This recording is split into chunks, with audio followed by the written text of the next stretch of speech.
Os Enigmas de Deus, capítulo 1. Deus e sua criação. Deus, como nós sabemos, é o Todo-Poderoso, Criador dos céus e da terra. Esse Deus, como a própria palavra diz, possui pensamentos e caminhos mais altos e maiores que os nossos.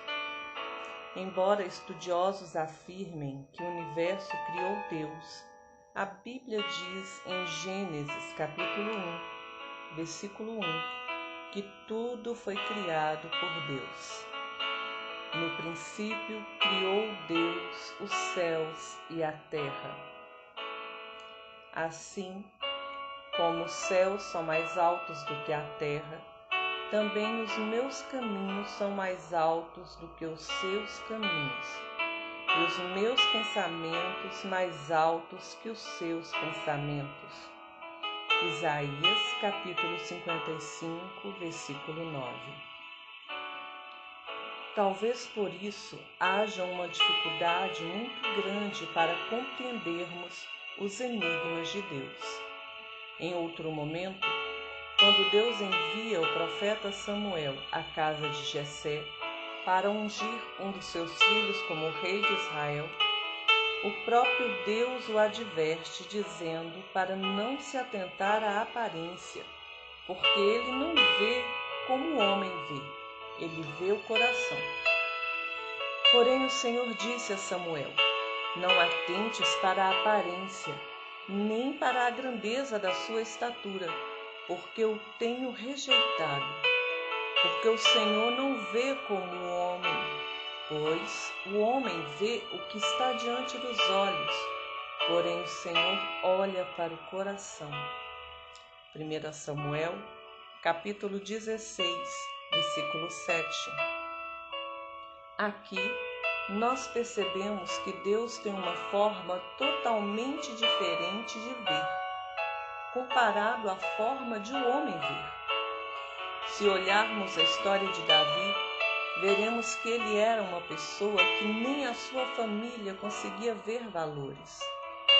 Quando Jessé apresentou diante de Samuel seus filhos, não se lembrou de Davi.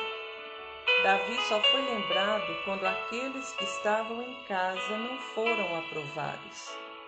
Foi então que Jessé disse: tem ainda o filho Davi. Mas Deus do seu alto e sublime trono já conseguia ver em Davi qualidades que nem ele mesmo percebia. Deus é maravilhoso. Ele consegue ver em nós valores ou qualidades que às vezes nem nós mesmos percebemos. Talvez essa também seja uma das dificuldades de entendermos os enigmas de Deus. Muitas vezes nós achamos que é o fim, ou que não adianta mais, mas Deus consegue ver o começo de uma jornada. Um grande exemplo disso é quando Moisés, em sua juventude, possuía o desejo de libertar os seus irmãos da escravidão do Egito. Inicialmente, em uma tentativa de realizar tal feito, matou um egípcio. Depois teve de fugir para o deserto de Midian, onde ficou 40 anos. E quando já não tinha mais nenhuma expectativa a respeito do assunto, Deus aparece para ele numa sarça ardente, dizendo que o enviaria para libertar o povo de Israel do Egito. E apareceu-lhe o anjo do Senhor em uma chama de fogo no meio de uma sarça, e olhou, e eis que a sarça ardia no fogo, e a sarça não se consumia. Êxodo, capítulo 3, versículo 2. Vem agora, pois eu te enviarei a Faraó, para que tires o meu povo, os filhos de Israel, do Egito. Êxodo, capítulo 3, versículo 10. Aqueles que conhecem essa história sabem que nem mesmo Moisés conseguia ver em si essa capacidade. Ele apresentou para Deus várias desculpas, dizendo que não sabia ou que tinha dificuldade para falar. Mas Deus disse: vá, porque eu te envio, eu serei contigo.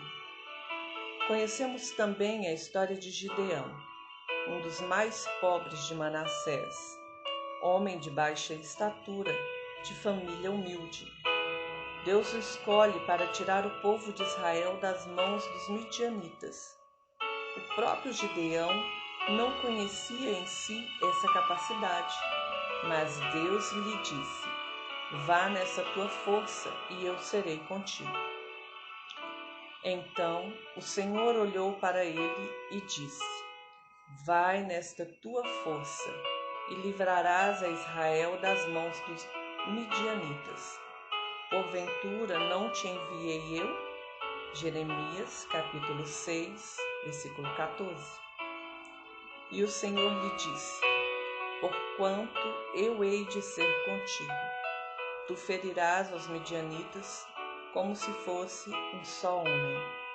Juízes, capítulo 6, versículo 16.